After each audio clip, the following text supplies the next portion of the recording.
এবারের ঈদে মুক্তি পায় 11টি সিনেমা, যার মধ্যে 8টি সিনেমা দেখিয়েছে স্টার সিনেপ্লেক্স। দেশের সিনেমার পাশাপাশি সেখানে প্রদর্শিত হয়েছে ইংরেজি ভাষার সিনেমাও। ঈদের দিন থেকেই দেশীয় সিনেমা দেখতে ভিড় করেন দর্শকরা। অনেক সিনেমাই ছিল হাউসফুল। টিকিট না পেয়ে ফেরত যাবার ঘটনাও শোনা গেছে অনেক। এত চাহিদার পরও ঈদের মতো বাজারে বিদেশি সিনেমাকে পেছনে ফেলতে পারেনি দেশের সিনেমা। 11 থেকে 17 এপ্রিল টিকিট বিক্রির হিসাব অনুযায়ী 1 নম্বর সিনেমা হয়েছে হলিউডের cinema Godzilla Kong the new empire.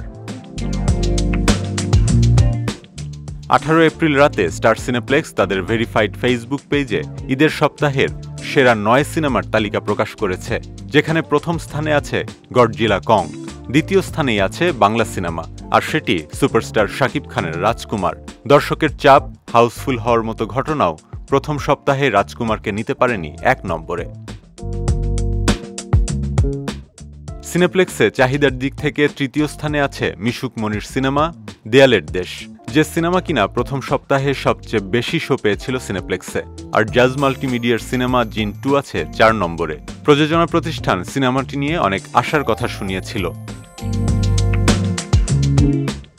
Omar cinema নিয়েও দর্শকদের পজিটিভ রিভিউ থাকলেও প্রথম সপ্তাহে 5 নম্বরের উপরে উঠতে পারেনি সিনেমা ওমর। গিয়াসউদ্দিন সেলিমের কাজল রেখা সিনেমাটি আছে 6 নম্বরে।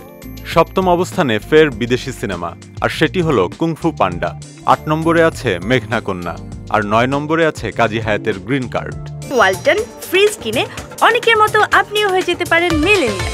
সেরা পণ্যের সেরা অফার। দ্বিতীয় সপ্তাহে হিসাব নিকাশ অনেকটাই উল্টে গেছে। 3টি সিনেমা নেমে যাওয়ার পাশাপাশি দেশি সিনেমার শো সংখ্যাও কমে গেছে।